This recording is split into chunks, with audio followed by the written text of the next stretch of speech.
Buenas noches, soñador del tiempo. Si estás aquí, es porque tu curiosidad no duerme. Y mientras el mundo reposa, tú y yo viajaremos juntos al corazón de una de las figuras más enigmáticas y fascinantes de la historia. Así que acomódate, respira hondo y déjate llevar. Esta no es una historia cualquiera. Esta es la sorprendente verdad sobre Cleopatra, la reina griega del Nilo. Y antes de que el Nilo susurre lo que solo cuenta de noche, suscríbete al canal, regálanos un like y activa la campanita. Porque aquí las historias no solo te duermen, también te despiertan la mente. Muchos creen conocer a Cleopatra. La imaginan como una mujer bella, seductora, que conquistó a Julio César y luego a Marco Antonio. Una reina vestida en oro y perfume, reclinada entre columnas de mármol mientras esclavos le abanican las ideas. Pero lo que no te han contado, lo que rara vez se cuenta, es que Cleopatra no era egipcia, no era africana, era griega. Y su linaje era puro fuego heleno, descendiente directa de los generales de Alejandro Magno. Sorprendido, nació el año 69 a.C., en Alejandría, una ciudad que no tenía nada de egipcia más allá del suelo que pisaba. Alejandría era el París antiguo del mundo mediterráneo. Faros, bibliotecas, astronomía, arte, política, filosofía. Y ella creció entre papiros, tratados y las mejores mentes del mundo antiguo. Cleopatra hablaba al menos 7 idiomas. Algunos historiadores incluso dicen que eran 9. Pero lo extraordinario no es eso. Lo extraordinario es que fue la primera de su dinastía, la dinastía tolemaica, en molestarse siquiera en hablar egipcio. Ni su padre, ni su abuelo, ni sus bisabuelos hablaban el idioma de su pueblo. Pero ella sí. Ella quería ser parte de Egipto. Ella quería ser Egipto. Desde niña fue una observadora feroz. No le interesaba simplemente reinar. Quería entender el alma de su tierra. Se vestía a veces como diosa Isis, no por capricho o por propaganda, sino porque comprendía lo sagrado del símbolo. Ella no jugaba a la política. Ella era política. Una estratega. Una mujer que sabía que para sobrevivir rodeada de hombres con espadas, tenía que hacer de su inteligencia un cuchillo aún más filoso. Pero no fue fácil. Su familia era una especie de Juego de Tronos del mundo antiguo. Envenenamientos, traiciones, matrimonios entre hermanos. Sí, lo que acabas de oír. Cleopatra se casó con su propio hermano. No por amor, claro, sino porque así se hacía en su linaje. El poder era un tablero peligroso y su juventud no le dio tregua. Con solo 18 años ya estaba enfrentada al Consejo Real, exiliada y sola, excepto por su mente, su encanto y una determinación que podía desviar el cauce del Nilo. Fue entonces cuando el destino la cruzó con Julio César. Pero atención, aquí no se trata solo de romance. Cleopatra no era una doncella enamorada esperando al romano Salvador. Ella sabía perfectamente lo que estaba haciendo. César no era solo un hombre, era Roma misma, el imperio que se expandía como un monstruo con hambre insaciable. Y Cleopatra, exiliada, sin trono, sin ejército, supo cómo presentarse como algo irresistible para el hombre más poderoso del mundo. Dicen que se hizo envolver en una alfombra persa, que se hizo entregar como un regalo al general romano, que apareció ante él como una visión de Oriente, inteligente, deslumbrante y con una promesa clara. Tú me devuelves el trono, y yo te doy Egipto.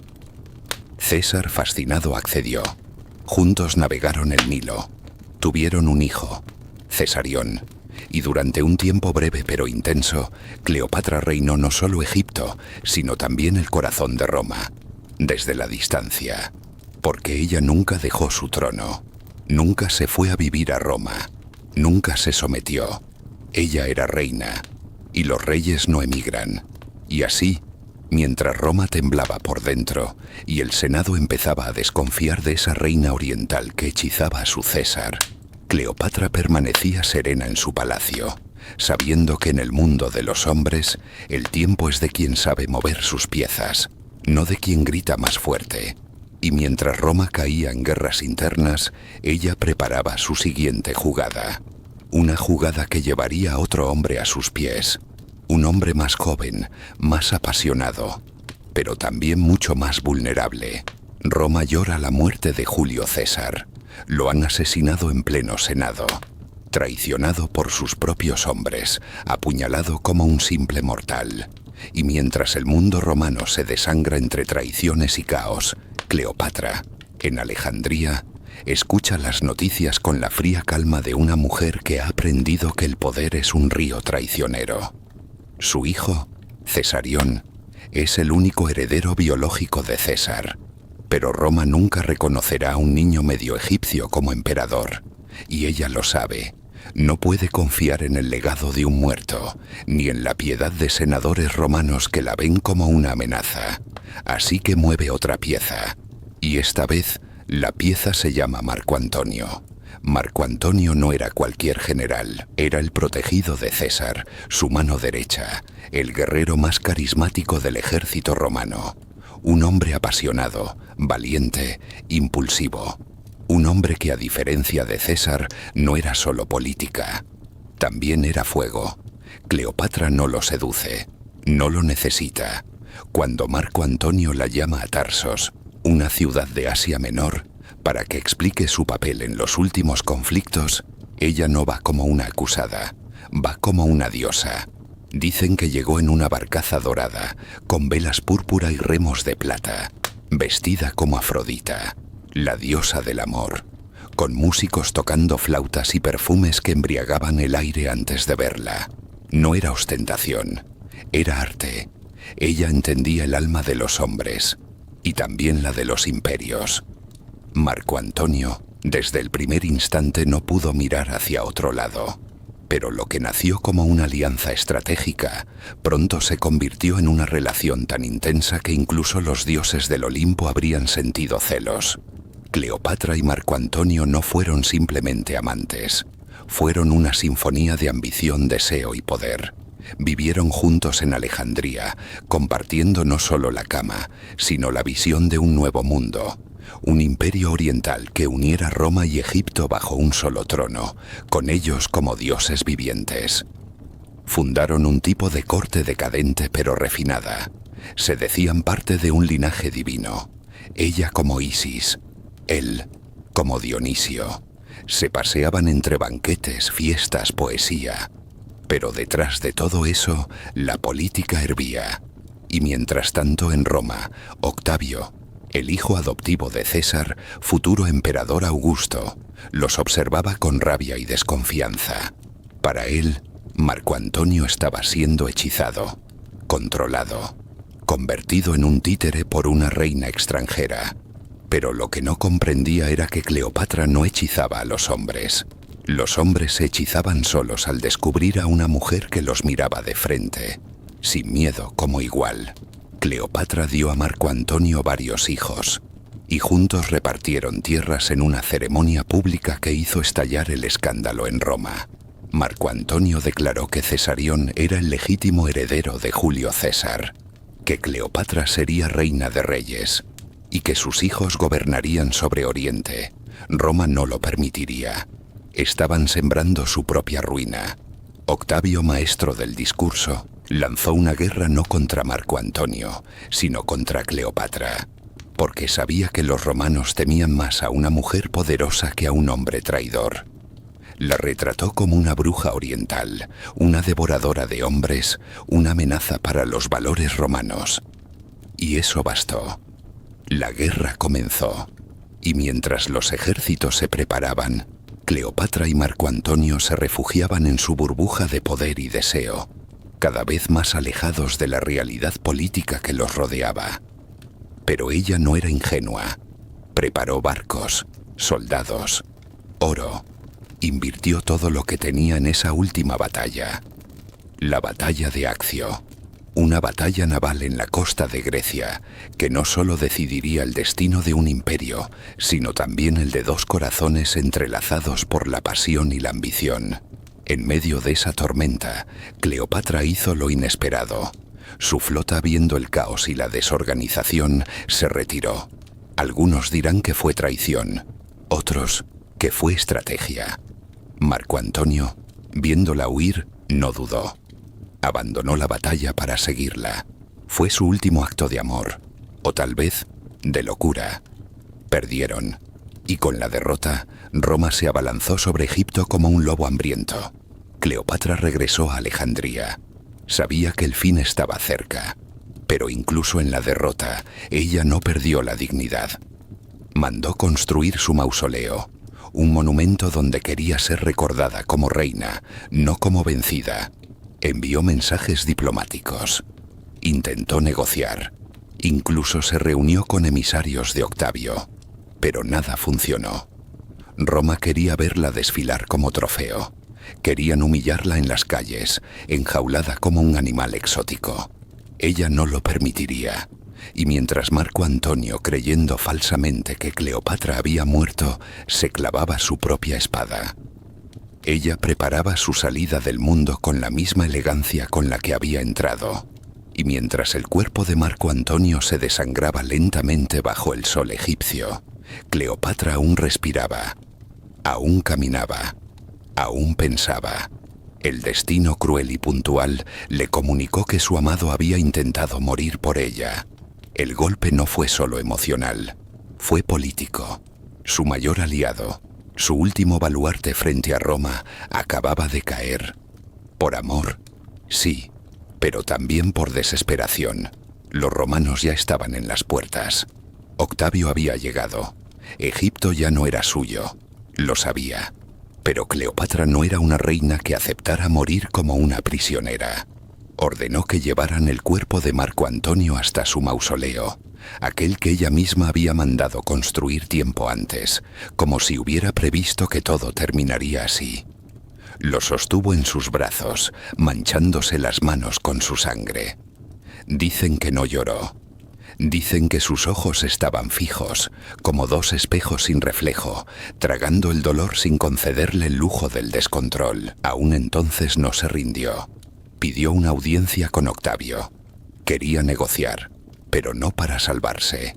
Number Cleopatra quería salvar el futuro de sus hijos, de Cesarión sobre todo.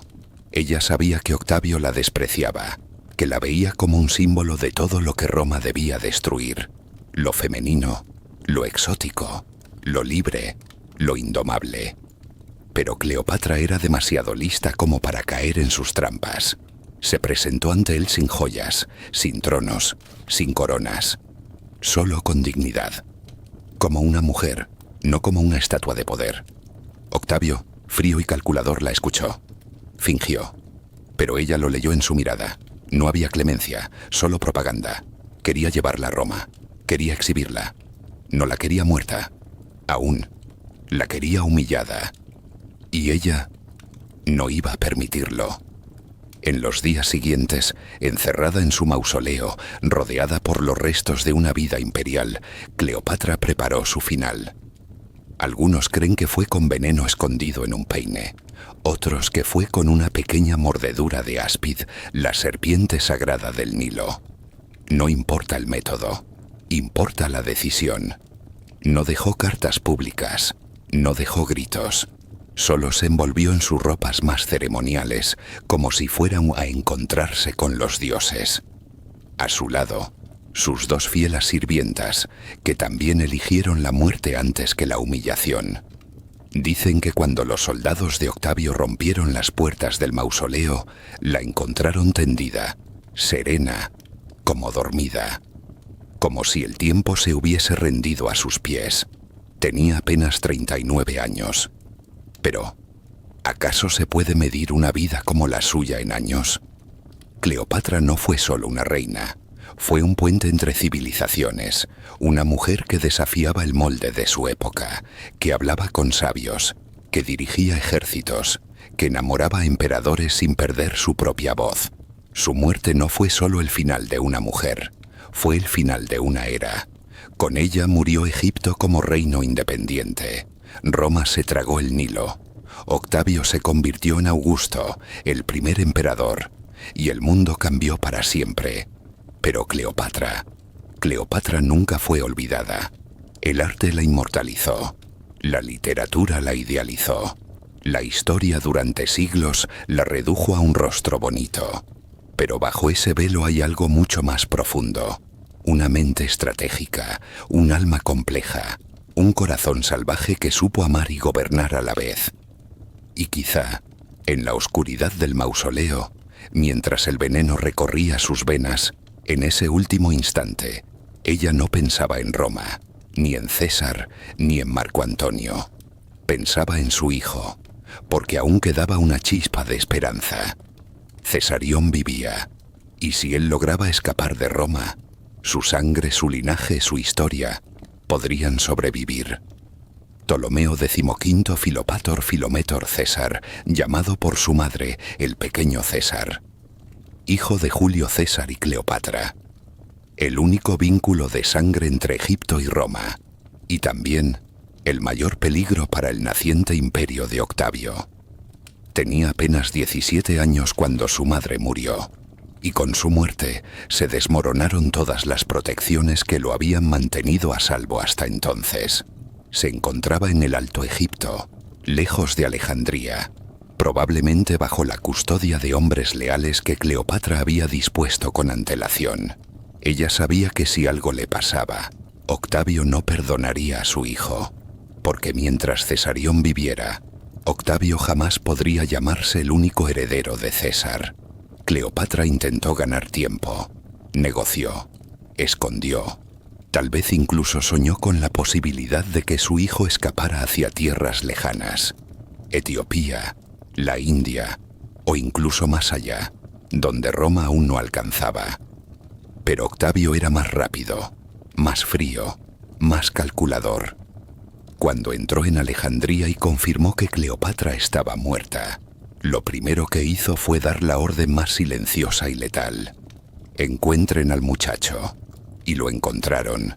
Las crónicas son escasas, borrosas. Algunos dicen que Octavio lo mandó ejecutar en secreto, otros que fue capturado mientras huía. Pero lo cierto es que Cesarión fue asesinado poco después. Murió sin trono, sin ejército, sin juicio. Murió porque era el hijo de Cleopatra. Murió porque en su sangre corría el nombre de César. Murió porque era un símbolo. Y Roma no toleraba símbolos que pudieran despertar esperanza en otros. Así terminó la dinastía tolemaica. Así terminó Egipto como reino soberano. Desde ese momento, Egipto dejó de ser un mundo mágico de faraones, templos y dioses, y se convirtió en una simple provincia del vasto imperio romano, gobernada no por reinas vestidas de oro, sino por procónsules enviados desde Roma. Los templos cerraron, las lenguas se mezclaron, y poco a poco, el mundo que Cleopatra había amado, defendido y encarnado, se fue apagando como una lámpara de aceite olvidada en una tumba. Pero hay algo que Octavio nunca logró apagar: el mito. Porque Cleopatra, en muerte, se hizo más grande que nunca. Los griegos la escribieron como una heroína trágica. Los romanos la recordaron como una bruja peligrosa. Los árabes la convirtieron en un símbolo de sabiduría secreta. Y siglos más tarde, el Renacimiento la rescató como ícono del amor imposible. Cada civilización reescribió a Cleopatra según sus propios deseos. Pero todas coincidían en algo: no era una mujer común, era un enigma. Y es que detrás de su corona había más que oro. Había poesía, política, filosofía, ciencia. ¿Sabías que apoyó a médicos, astrónomos y matemáticos? Que patrocinó parte de los últimos esfuerzos de la Biblioteca de Alejandría antes de su caída definitiva. Que no solo hablaba griego y egipcio, sino también hebreo, árabe antiguo y posiblemente persa. Cleopatra fue una reina que no necesitaba mostrarse como sabia. Lo era. Una mujer que se sentaba con los sabios no para admirarlos, sino para debatir con ellos. Una mujer que aprendió desde niña que en un mundo donde los hombres se mataban por una corona, la mente era su única arma invencible. Incluso hoy, cuando cerramos los ojos y escuchamos su nombre, Hay algo que resuena. No es la belleza, no es el mito de la seductora, es la historia de alguien que se atrevió a ser más grande que el lugar que le tocó, que rompió el molde, que no pidió permiso. Y quizá esa es su mayor victoria, porque Cleopatra, aún muerta, sigue viva. En cada historia, en cada símbolo, en cada susurro del Nilo cuando cae la noche. La Cleopatra real murió en el 30 a.C., pero la Cleopatra simbólica nació inmediatamente después. La primera campaña de distorsión fue impulsada por el mismo Octavio, que tras convertirse en el emperador Augusto, reescribió su historia con un solo objetivo: justificar la conquista de Egipto y la guerra contra Marco Antonio. Para ello necesitaba una villana perfecta. ¿Y qué mejor figura que Cleopatra? La mujer extranjera, la tentadora, la que embrujó a dos de los hombres más poderosos de Roma y los hizo caer como niños. Los romanos, acostumbrados a ver a las mujeres en posiciones domésticas o subordinadas, no podían comprender que Cleopatra se sentara en un trono, ni que decidiera por sí misma con quién acostarse, a quién amar, a quién desafiar. Así que no la describieron como una reina sabia o estratégica. La dibujaron como una bruja lujuriosa, manipuladora, peligrosa. Y ese relato funcionó. Por siglos, los escritores romanos, Plutarco, Dion Casio, Suetonio, la convirtieron en un personaje de tragedia moral. Una mujer cuya ambición sexual destruyó imperios. Irónicamente, cuanto más intentaban demonizarla, más la convertían en leyenda. Durante la Edad Media, sin embargo, su imagen quedó semioculta. Europa, sumida en oscurantismo religioso, evitaba hablar de mujeres fuertes, y mucho menos de mujeres paganas que gobernaban y decidían su destino.